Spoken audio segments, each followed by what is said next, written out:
আমাকে স্বাস্থ্য পরিবেশে দেওয়া হয়েছে কারণ আমার পড়াশোনাটাই স্বাস্থ্য অর্থনীতিতে, এবং হচ্ছে এখন এমফিল করছি ঢাকা বিশ্ববিদ্যালয়ের শিক্ষার্থীদের স্বাস্থ্য সেবা পাইতে কি কি জটিলতা আছে সেটা প্রশমন নিয়ে। এর আগে হেলথ মিনিস্ট্রিতে ডিফারেন্ট টাইমে হচ্ছে ইন্টার্নশিপ প্রোগ্রামে অংশগ্রহণ করার সুযোগ হয়েছে। দরিদ্রদের স্বাস্থ্য সেবা পাইতে কি কি জটিলতা আছে, গভর্নমেন্ট সেখানে কিভাবে সাবসিডাইজ করতে পারে, পলিসি কি সাজেস্ট করা, তো এরকম অনেকগুলো কাজের সাথে অংশগ্রহণ করার সুযোগ হয়েছে। এছাড়াও আমাদের সরাসরি ছাত্র শিবির থেকে আমাদের ঢাকা বিশ্ববিদ্যালয়ের শিফা নামে হেলথ ক্যাম্প করা হয়েছে, যেখানে থাউজেন্ডস অফ স্টুডেন্টস এখানে বেনিফিটেড হয়েছে। এরকম অনেকগুলো প্ল্যান পরিকল্পনা আমাদের আছে। এক্সেলেন্সের মধ্য দিয়েই আমরা প্রত্যেক প্রার্থীকে এখানে দেওয়ার চেষ্টা করেছি, যেন হচ্ছে ছাত্ররা রিয়েলি বেনিফিটেড হইতে পারে, পলিটিক্সের বাইরে গিয়ে যেন আমরা নিজেদের এক্সেলেন্সের মাধ্যমে কন্ট্রিবিউট করতে পারি। সেই জন্যই হচ্ছে আমাদের এই ডাকসুতে আসা। এর বাইরে গিয়ে আমি উত্তরা বিএনএস সেন্টারে জুলাই গণঅভ্যুত্থানে তামিরে মিল্লাতে তখন দায়িত্বে ছিলাম। তামিরে মিল্লাতে থাকার কারণে ওইখানে আমাদের প্রায় রানিং 14,000 ছাত্র, যেখানে একক প্রতিষ্ঠান হিসেবে মিল্লা থেকে প্রায় 5 জন শহীদ এবং 5 শতাধিক আহত হয়েছে। সেখানে আমি নিজেও হচ্ছে রাবার বুলেটে আক্রান্ত হয়েছিলাম। এই যে জানবাজি রেখে দেশ গড়ার জন্য যেই তাড়না, সেই খেদমতের জায়গা থেকে আমার কাছে মনে হয়েছে যে ঢাকা ইউনিভার্সিটির জন্য আমি কিছু করতে পারি। আর সবচেয়ে বড় আমার কাছে যে পয়েন্টটা মনে হয়েছে, ঢাকা ইউনিভার্সিটিতে হেলথ সেক্টরটা সবচেয়ে অবহেলিত। আপনারা ঢাকা বিশ্ববিদ্যালয়ের শিক্ষার্থীরা সবাই জানে আমাদের এখানে যে হেলথ সেন্টারটা আছে সেখানে পেনিসিলিন হচ্ছে প্যারাসিটামল, যে কোনো রোগের জন্য সেখানে গেলে প্যারাসিটামল সাজেস্ট করা হয়। এবং হচ্ছে এটা যে অপরিকল্পিত এটা দেখলে বোঝা যায়। আমাদের হেলথ সেন্টারে ইমার্জেন্সি ইউনিট, যেটা সার্জিক্যাল ইউনিটটা রাখা হচ্ছে 2 তলায়, অথচ মেডিকেল ল অনুযায়ী ইমার্জেন্সি ইউনিট নিচতলায় থাকাটা কম্পালসারি। এবং হচ্ছে সিঁড়িটাও এত সরু যে একজন মুমূর্ষু পেশেন্টকে যে নিয়ে যাব সেই স্ট্রেজারে তোলার কোনো ক্যাপাসিটি নাই। এই যে একটা অপরিকল্পিত হেলথ সেন্টার, এটাকে পুনরায় আমার চিন্তা হচ্ছে যে আমি যদি জয় হতে পারি এটাকে রিবিল্ড করতে হবে। এর পাশাপাশি আমরা ফার্মেসি নিয়ে হলপাড়ায় শিক্ষার্থীরা সারা জীবন চিৎকার করে আসছি, ইউনিভার্সিটি প্রশাসন সেখানে ভ্রুক্ষেপ করেনি। তো সেই জায়গা থেকে ছাত্রদের জন্য হলপাড়ায় এবং মেয়েদের জন্য, যেহেতু মেয়েদের হলগুলো রাতে 10টায় বন্ধ হয়ে যায়, সেক্ষেত্রে রাতে যে কোনো ইমার্জেন্সি ইনসিডেন্টস ঘটতে পারে, সেই ক্ষেত্রে মেয়েদের প্রত্যেকটা হলে হলে মিনিমাম প্রাইমারি হেলথ কেয়ার সম্বলিত ফার্মেসি প্রতিষ্ঠা করা, এটা আমার জায়গা থেকে অন্যতম একটা প্রচেষ্টার জায়গা থাকবে। এছাড়াও আমাদের ভেন্ডিং মেশিনগুলো মেয়েদের স্যানিটারি ন্যাপকিনের জন্য এগুলো আমাদের রেডি আছে। জাস্ট এই মুহূর্তে হচ্ছে ডাকসুকে সামনে রেখে ওয়েলফেয়ার অ্যাক্টিভিটিস গুলো নিষিদ্ধ থাকায় এগুলো দেওয়া যাচ্ছে না। সামগ্রিকভাবে আমরা ছেলে এবং মেয়ে সবার স্বাস্থ্য সেবাকে উন্নত করার জন্য প্রত্যেকটা হলের খাবারের যে অনুন্নত মান, সামান্য একটা চেকলিস্ট যদি আমরা প্রয়োগ করতে পারি সেটাকে কার্যকর করা যাবে। যে এই জিনিসগুলো থাকলে আমরা এটাকে বলবো যে তার এখানে গুণগত মান ঠিক হচ্ছে। এবং হচ্ছে ক্যাম্পাসে যে পরিমাণ ফাস্ট ফুড বা হচ্ছে অস্বাস্থ্যকর খাবার, সেটাকে তুলে দিয়ে, যেহেতু আমরা এগুলো ভ্যান্ডরকে দিয়েই হচ্ছে এগুলো পরিচালনা করা হয়, সেখানে যদি হচ্ছে আমরা ফুড কোর্ট প্রতিষ্ঠা করতে পারি, একই সাথে স্বাস্থ্যসম্মত এবং পরিবেশ বান্ধব ক্যাম্পাস আমরা নিশ্চিত করতে পারবো। আমরা জানি শহীদ মিনার এরিয়াতে যে পরিমাণ মাদকের অভয়ারণ্য পরিণত হয়েছে সেটা আমাদের সবার কাছে ওপেন সিক্রেট। এছাড়াও বহিরাগত আড্ডা, ক্যাম্পাসে পলিথিন, সামগ্রিকভাবে প্লাস্টিক, এগুলোকে সে নো টু প্লাস্টিক, এরকম ক্যাম্পেইনের মাধ্যমে পরিষ্কার পরিচ্ছন্নতার বিষয়টা অনেকটা কালেক্টিভ ইস্যু। এই জায়গাগুলোতে কাজ করতে চাই, নিজেকে নিবেদিত করতে চাই। জুলাই যেভাবে জানবাজি রেখে সামনের থেকে লড়ার চেষ্টা করেছি, আশা করছি শিক্ষার্থীরা প্রত্যেক প্রার্থীর যোগ্যতা অ্যানালাইজ করে তাদেরকে সাপোর্ট দেবে। সবার সমর্থন এবং দোয়া প্রত্যাশাই শেষ করছি।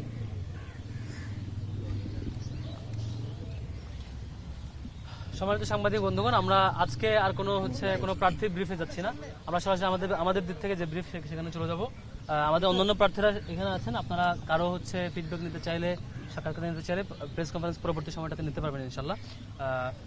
কয়েকটা ব্যাপার, একটা হচ্ছে গতকালকে আমরা আপনাদেরকে ফিডব্যাক দিয়েছিলাম যে চারুকলায় একটি কুচক্রী মহল আমাদের ব্যানারকে বিকৃত করা, ছবিকে বিকৃত করা এবং হিজাবোফোবিয়ার যে খুব প্রকাশ, হিজাবোফোবিয়া যে প্রকাশ করেছে সেটির প্রতিবাদ আমরা জানিয়েছিলাম এবং লিখিত অভিযোগ দিয়েছি ইউনিভার্সিটি প্রশাসনকে। এখন পর্যন্ত বিশ্ববিদ্যালয় প্রশাসন কোনো দৃশ্যমান পানিশমেন্ট এখন পর্যন্ত নেয়নি। খুবই দুঃখজনক। নির্বাচনের আচরণবিধি সুস্পষ্ট লঙ্ঘন একটা অপরাধ। দ্বিতীয় অপরাধ হচ্ছে হিজাবের প্রতি যে ক্ষোভের বহিঃপ্রকাশ এবং চেহারা বিকৃতি এবং তার যে বহিঃপ্রকাশ ঘটিয়েছে সেটির প্রতিবাদ জানানো সত্ত্বেও, লিখিত অভিযোগ দেওয়া সত্ত্বেও এখনো ব্যবস্থা না নেওয়াটা ইউনিভার্সিটি প্রশাসনের যে লেভেল প্লেইং ফিল্ডের কথা বলছে সেটি নিশ্চয়ই আপনারা বুঝতে পারছেন যে কোন পর্যায়ে আছে। দ্বিতীয়ত, আরেকটা বিষয় আপনাদের মধ্যে কনফিউশন তৈরি করেছে। আজকে ক্যাম্পাসে আমাদের কালকে যে কাঠের ফ্রেমে যে আমাদের ব্যানারগুলো ছিল, যে প্রচারণা মেটেরিয়াল, সেগুলো এখন পোর্টোরিয়াল টিম উঠিয়ে নিয়েছে। সেটি কেন, আমরা লাগিয়েছি কেন, এই প্রশ্নগুলো আসছে বারবার, সেটির একটু ক্লারিফিকেশন দরকার আছে। আমরা আচরণবিধি পড়ছিলাম, আচরণবিধিতে কনসার্ন ছিল যে বিশ্ববিদ্যালয়ের ওয়ালে, দেয়ালে, স্থাপনায়, গাছে বা অন্য কিছুর ক্ষতি হবে এবং গ্লু দিয়ে লাগানো, প্যারেক দিয়ে লাগানো বা স্থাপনা কোনো ক্ষতি হবে সেখানে সাঁটানো, ব্যানার সাঁটানো, এগুলো নিষিদ্ধ। পরে আমরা নির্বাচন কমিশনকে আগের দিন ফোন দিয়ে বলেছিলাম যে আমরা কি এরকম পারবো কিনা যে ফ্রেমে লাগিয়ে ব্যানার লাগাতে পারবো কিনা। যেহেতু ইউনিভার্সিটি স্থাপনা ক্ষতি করবো না, আমরা নিজেরাই ফ্রেম বানাবো, ফ্রেমে স্ট্যান্ড বাই সেগুলো লাগাবো। তখন বলছিল যে হ্যাঁ তোমরা পারবা, আমাদের স্পষ্ট বলছে পারবা। এরপরে আমরা আমাদের সেই ক্ষুদ্র সক্ষমতায় ক্যাম্পাসে বিভিন্ন স্পটে আমাদের প্যানেলের পরিচিতি করানোর জন্য সেগুলো দিয়েছি। দেওয়ার পরে সারাদিন কোনো খোঁজ খবর নাই। যখন হঠাৎ রাত 10টা-11টার পরে ফিডব্যাক আসছে যে এটা আচরণবিধির মনে লঙ্ঘন হচ্ছে। আচরণবিধি সুস্পষ্ট কথা না। এরপরে ফোন দিলাম যে কেন আচরণবিধি লঙ্ঘন হচ্ছে, বলে যে আচরণবিধি তো আমরা তৈরি করি নাই, নির্বাচন কমিশনের কোড আনকোড ভাষ্য যে আচরণবিধি তো আমরা তৈরি করি না, সেটা আলাদা কমিটি আছে তারা করেছে, আমাদের দেখার সুযোগ হয় নাই, একটু ফাঁক থেকে গেছে, এই জন্য মনে হয় একটু গ্যাপ হয়ে গেছে। তোমরা তো আচরণবিধি লঙ্ঘন করো না, সমস্যা নেই, কিন্তু আমরা আলাদা নতুন করে বসে সিদ্ধান্ত নিচ্ছি, এই ধরনের ফিডব্যাক। এর মধ্যে কিছু কিছু মিডিয়া প্রকাশ করা শুরু করছে যে আমরা আচরণবিধি লঙ্ঘন করেছি, অথচ আমরা স্পষ্টত কনসার্ন নিয়ে আচরণবিধি মেনে সেটা করার চেষ্টা করেছিলাম। তারপর কেন যেন কোত্থেকে যেন ওহি আসে, হঠাৎ করে রাত 3টা বাজে 1টা বাজে হচ্ছে সার্কুলার দেয়। ঠিক এখানেও সেম, হঠাৎ করে গভীর রাতে হচ্ছে নোটিশ আসছে যে সবগুলো সরিয়ে ফেলতে হবে। তাদের আমাদেরকে তো ফোন দিবে অন্তত যে তোমরা এটা কেন লাগাইছো জিজ্ঞেস করবে, তখন আমরা ব্যাখ্যা দিলাম যে আপনাদেরকে বলে লাগিয়েছি। তারপরে আমরা বলেছি যে আপনারা যদি এটা বলেন যে হচ্ছে 9 তারিখ পর্যন্ত এই ঘোষণা আর চেঞ্জ হবে না, আর কেউ লাগাবে না, কোনো ধরনের ব্যানার ফেস্টুন এই ধরনের ইউজ করবে না, কোনো ফরম্যাটেই কোনো স্টাইলেই, তাহলে আমরা সব সরিয়ে নিব, আপনার সাথে কোনো দ্বিমত নাই। তারপর বললো যে ওনাদের ফিডব্যাক হচ্ছে ঠিক আছে, আমাদের আগে আচরণবিধিতে ফাঁক করছিল, এখন আমরা মিটিং করে নতুন করে সিদ্ধান্ত নিয়েছি, এখন থেকে আর কেউ লাগাইতে পারবে না, 3টার মধ্যে সরিয়ে নেবে। আমরাও বলেছি ঠিক আছে ওকে, আপনারা যদি নতুন সিদ্ধান্ত নেন খুলে ফেলেন, প্রক্টোরিয়াল টিম পরে খুলে ফেলেছে। এ হচ্ছে সামগ্রিক অবস্থার ফিডব্যাক। কিন্তু ইতিপূর্বে আমরা দেখেছি যে হচ্ছে একজন প্রার্থী বিভিন্ন বিভিন্ন রুমে রুমে যে বা হলে হলে মত বিনিময় সবার নামে খিচুড়ি পার্টির আয়োজন করেছে, খাওয়া দাওয়ার আয়োজন করেছে, করার পর আপনারা দেখেছেন কমল মিডিয়েট বা বিভিন্ন নামে করার পরে যেদিন খাওয়া দাওয়ার পর্ব শিডিউল শেষ হয়েছে সবগুলো হলে, সেদিনই সার্কুলার আসছে এখন থেকে খাওয়া দাওয়া নিষিদ্ধ, খাওয়া দাওয়া করা যাবে না। তাও আমরা ওয়েলকাম করছি, আপনারা নিষেধাজ্ঞা করতে পারেন, আপনারা নির্বাচন কমিশন ওহি আসুক আর যাই আসুক করতেই পারেন, কিন্তু বলো যে প্রচারণা করা যাবে কিন্তু খাওয়া দাওয়া করানো যাবে না। তারপর আমরা প্রচারণায় নামলাম, হঠাৎ রাত গভীর রাতে আবার সার্কুলার, প্রচারণা করা যাবে না। ঠিক আছে, তাহলে আমরা প্রচারণা করবো না, 26 পর্যন্ত অপেক্ষা করবো। ডিজাইন, এলিগেন্স, বিউটি, সেরা পণ্য সবার জন্য জেভিকো। তারপর আবার যখন সেই একটি দলের পক্ষ থেকে পরের দিন বিভিন্ন হলে মসজিদে শিডিউল দেওয়া, আগামীকাল জুমাবার অমুক বিপি প্রার্থী তমুক জিএস তমুক মসজিদে নামাজ পড়বে সাংবাদিক ভাইদেরকে দাওয়াত, তখন আমরা ফোন দিলাম স্যার আপনারা তো বলেছেন এটা করা যাবে না, এখন কেন হচ্ছে? বলেছেন না বাবা তোমরা হচ্ছে নামাজ পড়তে যেতে পারবা, ওখানে একটু দেখা কথা হলে সমস্যা নাই। অর্থাৎ যখন তারা ওই নির্দিষ্ট সংগঠন যখন যেটা করে সেটাই নীতিমালা, সেটা রাত 1টাই হোক 3টাই হোক, তখন সার্কুলার দেওয়া যায়। আমরা আসলে শঙ্কিত, নির্বাচন কমিশনের প্রতি আমার বিনীত অনুরোধ থাকবে, নিয়ম নীতি যা করবেন স্পেসিফিক অ্যানাউন্স করেন যে এটা নীতিমালা, এটা এইভাবে, এটা আর কাস্টমাইজ ভার্সন হবে না, এটাই ফাইনাল। বারবার ঝাপসা ওয়ার্ড রাখবেন, আমাদের সময় সে এক ধরনের ব্যাখ্যা দিবেন, স্বতন্ত্র শিক্ষার্থীরা করলে তখন তাদের উপর চাপাই ধরবেন, বা অন্য কোনো প্যানেল করলে চাপাই ধরবেন, কিন্তু আপনাদের পছন্দের একটা দল কখনো করলে তখন তাকে ফ্লেক্সিবিলিটি দিবেন, তখন একটা নতুন ব্যাখ্যা দাঁড় করাবেন। এটা আমরা খুবই দুঃখজনক। তবে আমরা রেসপেক্ট জানাই নির্বাচন, আমরা টোটাল ডাকসু যে হওয়া দরকার, ডাকসুর পরিবেশটা অটুট রাখা দরকার, সেই জায়গা থেকে আমরা বলেছি ঠিক আছে আপনারা অনুমতি সাপেক্ষে আমরা লাগানোর পরেও যদি আপনাদের কনসার্ন থাকে নতুন করে সিদ্ধান্ত নেন, নতুন সিদ্ধান্ত প্রতি রেসপেক্ট, আপনারা সবগুলো খুলে ফেলেন। এখন প্রক্টোরিয়াল সবগুলো খুলে ফেলেছে, আমরা দ্বিমত করি নাই। আমরা এখন অপেক্ষায় আছি যে আবার কখন ওহি আসে এবং নতুন করে সার্কুলার আসে যে হ্যাঁ পোস্টার লাগাইতে পারবা, যে এমন সার্কুলার আসে তখন আমরা সেটা মানবো না নিশ্চয়ই, কারণ বারবার এই ওহি আসতে থাকলে নির্বাচনের রায়ের দিনও হয়তো এরকম ওহি আসতে থাকবে উপর থেকে। এই ধরনের নির্দিষ্ট মহলের প্রতি প্রভাবের দিন যদি নির্বাচন কমিশন থেকে যায় এটা খুবই কষ্টদায়ক হবে। এই ছিল কালকে থেকে আজকের ফিডব্যাক। আপনারা জিজ্ঞেস করবেন নির্বাচন কমিশনকে কেন এখনো পর্যন্ত অপরাধীকে পানিশমেন্টের আওতায় নিয়ে আসা হয় নাই, কেন নির্দিষ্ট ফুটেজ পাওয়া সত্ত্বেও আমরা ফুটেজ সার্কুলেট করেছি, একজন সেখানে ফুটেজ ধারণ করেছিল, তা সত্ত্বেও কেন তাদের নিজস্ব সিসিটিভি ক্যামেরা, গেটের ক্যামেরা এখনো এক্সপোজ করে নাই, সামনে নিয়ে আসে না, মিডিয়াকে দেওয়া হয় নাই, কেন এখনো যাদেরকে ক্যামেরায় দেখা গেছে তাকে ধরা হয় নাই, এই বিষয়গুলো সন্দেহের উদ্বেগ তৈরি করে এবং মনে হচ্ছে পুরো নির্বাচনটাকে বানচাল করার একটা ষড়যন্ত্র, কিংবা দর্শককে যারা অন্যভাবে বিকৃত করতে চান, অন্যভাবে নিতে চান, তাদেরকে এক ধরনের সুযোগ দেওয়ার নামান্তর আর কি। আমরা শিক্ষার্থীদের ভয়েস হইতে চাই, শিক্ষার্থীদের যে চাওয়া পাওয়া সেটাকে প্রতিষ্ঠা করতে চাই, সেজন্য এই পক্ষপাত দুষ্ট আচরণ থেকে শিক্ষকদের কাছ থেকে সরে এসে বরং শিক্ষকদেরকে শিক্ষক সুলভ আচরণের জন্য বিনীত অনুরোধ করছি। সমাপনী কথা নিয়ে অনুরোধ করছি আমাদের ভিপি পদপ্রার্থী আবু সাদিক মোহাম্মদ আবু সাদিক তাইমকে।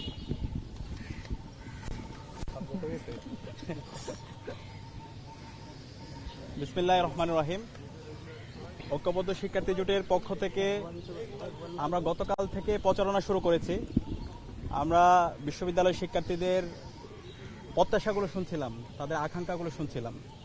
তো বিশ্ববিদ্যালয়ের শিক্ষার্থীদের যারা বর্তমান শিক্ষার্থী আছে এবং যারা সাবেক শিক্ষার্থী আছে তাদের সবার কমন একটা দাবি হচ্ছে রেজিস্টার বিল্ডিং সংস্কার। আজকে আমরা যেখানে দাঁড়িয়ে প্রেস কনফারেন্স করছি এবং আপনারা খেয়াল করবেন আমরা প্রতিদিনই বিভিন্ন ডিফারেন্ট জায়গায় দাঁড়িয়ে প্রেস কনফারেন্স করার চেষ্টা করছি এবং ওই জায়গার যে সমস্যাগুলো আছে সমস্যাগুলো আমরা তুলে ধরছি এবং সমাধানগুলো আমরা বলছি। তো আজকের যে রেজিস্টার বিল্ডিং আমরা দাঁড়িয়েছি সেই রেজিস্টার বিল্ডিং এর যে লাল ফিতার দূরত্ব, যে আমলাতান্ত্রিক জটিলতা, যে হ্যারাসমেন্ট, এটাতে পড়ে নাই ঢাকা বিশ্ববিদ্যালয়ে ওরকম একজন শিক্ষার্থী আমরা খুঁজে পাবো না। আমরা যারা বিশ্ববিদ্যালয়ের শিক্ষার্থীরা আছি, আমাদেরকে যে কোনো কাজ, ভর্তি থেকে শুরু করে বিশ্ববিদ্যালয়ের অ্যাডমিনিস্ট্রেটিভ যে কোনো কাজ আমাদের হলে অ্যাপ্লিকেশন করতে হয়, রেজিস্টার বিল্ডিংয়ে অ্যাপ্লিকেশন করতে হয়, ডিপার্টমেন্টে অ্যাপ্লিকেশন করতে হয়, এরপর আবার অনলাইনে অ্যাপ্লিকেশন করতে হয়। একই সাথে আমাকে টাকা নিয়ে ব্যাংকে যেতে হয় এবং সোনালী ব্যাংক থেকে রূপালী ব্যাংক, এভাবে হচ্ছে আবার ডিপার্টমেন্টে আমার পেমেন্ট সব এভাবে আমাদেরকে চলতে হয়। এবং যখন আমরা সব কাজ সম্পন্ন করে রেজিস্টার বিল্ডিংয়ে আসি তখন আমাদেরকে বলা হচ্ছে লাঞ্চের পরে আসেন, লাঞ্চের পরে যখন যাই তখন বলে যে আগামীকাল আসেন। এভাবে চলছে আমাদের রেজিস্টার বিল্ডিং। তো আমরা কথা দিচ্ছি শিক্ষার্থীদের ম্যান্ডেট পেয়ে যখন আমরা সেবা করার সুযোগ পাবো, আমরা এই রেজিস্টার বিল্ডিংকে সংস্কার করবো ইনশাআল্লাহ। রেজিস্টার বিল্ডিংকে আমরা পেপারলেস করব। একজন শিক্ষার্থী সে হলে বসেই তার রেজিস্টার বিল্ডিংয়ের তার প্রশাসনিক যত কাজ আছে সেই সব কাজগুলো করতে পারবে এবং তার পেমেন্ট সিস্টেমটাও সে হলে বসে অনলাইনে পেমেন্ট করতে পারবে। এবং একই সাথে যারা আমাদের অনেক শিক্ষার্থীরা বিদেশে পড়তে যায়, এই যারা বিদেশে পড়তে যায় তাদের সার্টিফিকেট উত্তোলন করা, বাইরের ইউনিভার্সিটিতে মেল করা, এই কেন্দ্রিক তাদের হ্যারাসমেন্টের মধ্যে দিয়ে যেতে হয়। তো আমাদের প্রস্তাবনা হচ্ছে আমরা যারা বিদেশে পড়তে যাবে এই সমস্ত শিক্ষার্থীদের জন্য আমরা উচ্চশিক্ষা বিষয়ে একটা সেল করব এবং সেই সেলটা ফাংশনাল থাকবে। ওই সেলের মাধ্যমে অনলাইনে অ্যাপ্লিকেশন করে শিক্ষার্থীরা সব ধরনের ফেসিলিটিগুলো তারা পাবে। এবং একই সাথে এই রেজিস্টার বিল্ডিংয়ে যদি আমরা দেখি, রেজিস্টার বিল্ডিংয়ে তৃতীয় শ্রেণী এবং চতুর্থ শ্রেণীর কর্মকর্তাদের জন্য বড় বড় বিল্ডিং হয়, তাদের অনেক সুযোগ সুবিধা দেওয়া হয়, তাদের অনেক রাজনীতি আছে এখানে, কিন্তু তাদেরকে বিশ্ববিদ্যালয় যেভাবে প্রায়োরিটি দেয় আমাদের শিক্ষার্থীদের, আমাদের ছাত্রদের যে আবাসন সংকট সেটা নিয়ে কোনো মাথা ব্যথা নাই। এবং বেশিরভাগ এখানকার স্টাফরা তাদের কোনো ধরনের কাজহীন ছাড়া তারা রাজনীতি নিয়ে ব্যস্ত আছে। তো সেই জায়গা থেকে আমরা যখন এই রেজিস্টার বিল্ডিংকে ডিজিটালাইজেশন করব, একই সাথে আমাদের শিক্ষার্থী যারা আছে, আমাদের ছাত্রছাত্রীর ভাই বোনরা যারা আছে তারা এখানে পার্ট টাইম চাকরির সুযোগ পাবে এবং এই পার্ট টাইম জবের মাধ্যমে তার এক্সপিরিয়েন্স গ্যাদার হবে। এর পাশাপাশি তার বিভিন্ন এক্সপিরিয়েন্সের মাধ্যমে তার ভবিষ্যতের যে লিডারশিপ কোয়ালিটি সেটা ডেভেলপ হবে। আর আমরা বলতে চাই আমাদের যে আমরা গতকাল থেকে প্রচারণা শুরু করেছি এবং আমরা বারবার বলে আসছি আমাদের নির্বাচন কমিশনারের একপাক্ষিক আমরা আচরণ দেখতে পাচ্ছি। আমরা বারবার বলছি একটি সুস্থ ফ্রি ফেয়ার ক্রেডিবল ইলেকশনের জন্য লেভেল প্লেইং ফিল্ড এনশিওর করা সেটা হচ্ছে সবচেয়ে গুরুত্বপূর্ণ কাজ। কিন্তু বিশ্ববিদ্যালয়ের প্রশাসন আমরা দেখতে পাচ্ছি একটা ছাত্র সংগঠনকে তারা ফেভার দিচ্ছে। আমরা গতকাল আপনারা দেখতে পেয়েছেন আমরা ফুল দিয়ে শিক্ষার্থীদেরকে বরণ করে নিয়েছি এবং শিক্ষার্থীদের উচ্ছ্বাস দেখতে পেয়েছি, কিন্তু রাতের বেলা দেখতে পাচ্ছি অনেকগুলো গায়েবী নোটিশ জারি হয়েছে। এখন আমরা আশঙ্কা করতেছি কখন যে তারা নোটিশ দেয় তোমরা গোলাপ ফুলও দিতে পারবে না শিক্ষার্থীদের মাঝে। বারবার আমরা যখনই করি, আমরা যখন গতকালকে পেস্টনগুলো দিয়েছিলাম, এর আগের দিন কিন্তু নির্বাচন কমিশনের সাথে কথা বলেছিলাম এবং আচরণবিধির কোনো জায়গায় এটা উল্লেখ নাই যে এটা আমরা করতে পারবো না। নির্বাচন কমিশনার বলেছিল আপনারা সব কাজ পারবেন, আপনারা পেস্টন লাগাতে পারবেন এবং যে শর্তগুলো দিয়েছিল সেই শর্তের আলোকে আমরা প্রত্যেকটা জায়গায় আমাদের পেস্টনগুলো দিয়েছিলাম। কিন্তু রাতের বেলা গায়েবী নোটিশ চলে আসছে।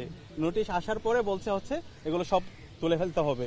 তো এই যে সিদ্ধান্তগুলো আসছে এবং ওভারঅল সামগ্রিক সিদ্ধান্ত, নির্বাচনের যতগুলো সিদ্ধান্ত হয়েছে এই সিদ্ধান্তগুলো আমাদের কারোর সাথে আলাপ করা হচ্ছে না এবং এই সকল সিদ্ধান্ত একটা ছাত্র সংগঠনের পক্ষে যাচ্ছে।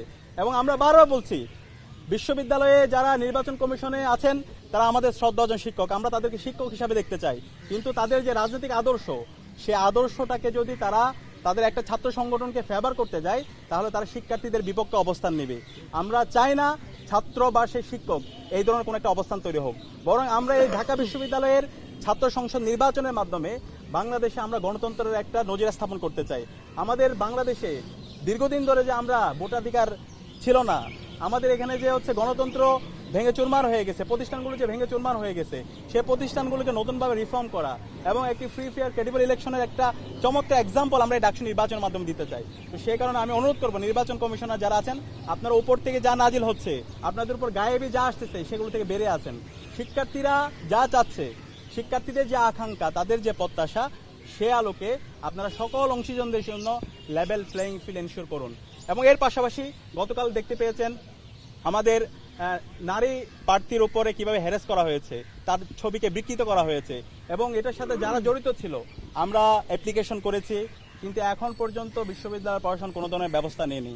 আমরা আশঙ্কিত বিশ্ববিদ্যালয় প্রশাসন যদি এই ধরনের, নির্বাচন কমিশন যদি এই ধরনের তারা গার্ডসলেস হয়, তাহলে সামনে নির্বাচন আয়োজন করা, একটি সুস্থ নির্বাচন কিভাবে তারা বাস্তবায়ন করবে সেটা নিয়ে আমরা আশঙ্কা অনুভব করছি।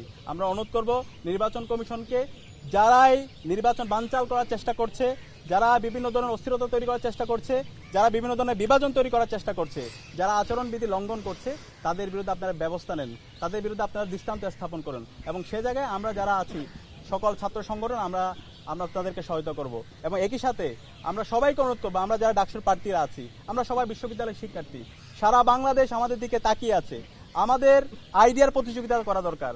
আমরা কেমন ঢাকা বিশ্ববিদ্যালয় চাই সেটার রূপরেখা আমাদের বিশ্ববিদ্যালয়ের শিক্ষার্থীদের সামনে পেশ করা দরকার। আমরা সেই ধরনের আইডিয়ার প্রতিযোগিতা করি। একই সাথে আমরা আমাদের যে বিগত সময়ে আমাদের যে লড়াই ছিল এবং গত 1 বছর জুড়ে আমরা শিক্ষার্থী যে বান্ধব যে কাজগুলো করেছি, সেই কাজগুলো আমরা শিক্ষার্থীদের সামনে নিয়ে আসি। তো আমরা এই ধরনের দায়িত্বশীল আচরণ করে একটি সুস্থ নির্বাচন করার মাধ্যমে আমাদের শহীদদের যে আকাঙ্ক্ষা, জুলাইয়ের যে আকাঙ্ক্ষা এবং বিশ্ববিদ্যালয়ের শিক্ষার্থীর যে প্রত্যাশা, সে আলোকে আমাদের একটি বিশ্ববিদ্যালয় বিনির্মাণ করি এবং সেই বিশ্ববিদ্যালয়ের মাধ্যমে শিক্ষার্থীদের যে স্বার্থ, তাদের যে প্রত্যাশা, সে প্রত্যাশাটা আমরা পূরণ করি। সবাইকে অসংখ্য ধন্যবাদ।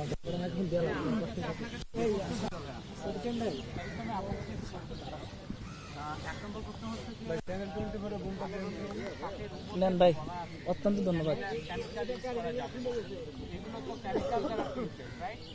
যে ব্যানারগুলো খুলে নিয়ে আসা হয়েছে, তাহলে সেই হিসেবে তো আসলে ভঙ্গের একটা নিদর্শন আমরা দেখতে পাচ্ছি। এটা আমার প্রথম প্রশ্ন। দ্বিতীয় প্রশ্নটা হচ্ছে, আজকে জাতীয় কবি কাজী নজরুল ইসলামের 49তম মৃত্যুবার্ষিকী।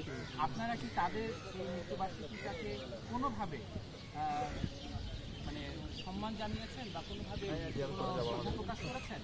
করে থাকলে সেটা কিভাবে? আচ্ছা, ওকে, দুটো প্রশ্ন আসছে।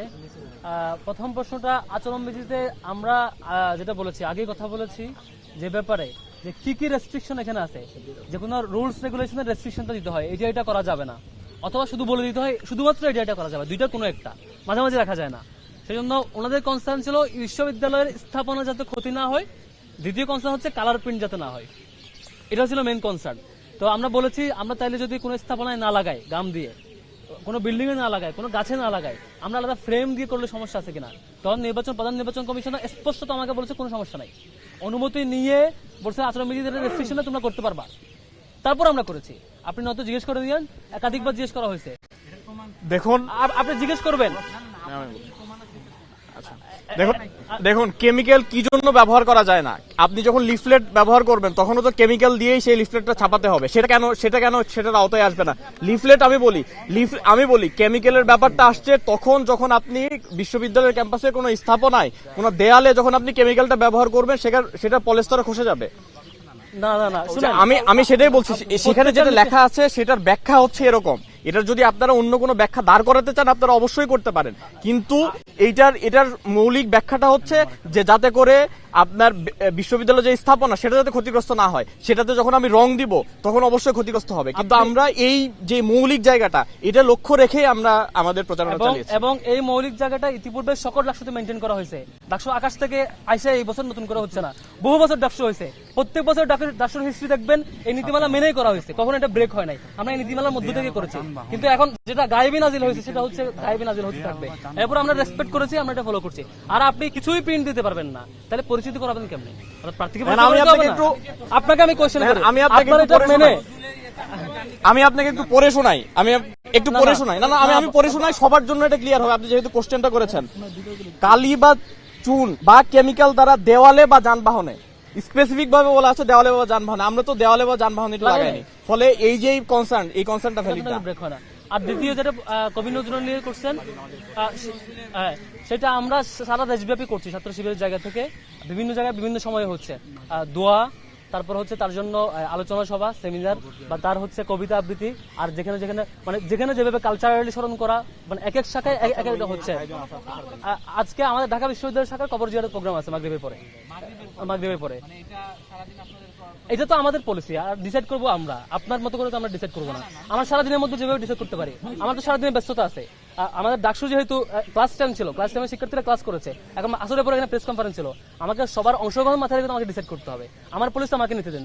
এবং সারা দেশে আমরা সবচাইতে বেশি ফাংশনিং ভাবে, সারা দেশে আমার প্রত্যেকটা জেলায় কালচারাল প্ল্যাটফর্ম আছে, আমার প্রত্যেকটা জেলায় অন্যান্য ইন্টেলেকচুয়াল টিম আছে, ইন্টেলেকচুয়াল টিম দিয়ে লিটারেচারের জায়গা থেকে কালচারাল টিম দিয়ে কালচারালি আমরা এটাকে ফেস্টিভ মুডে এনজয় করছি। আর কোনো সংগঠন এভাবে করছে না।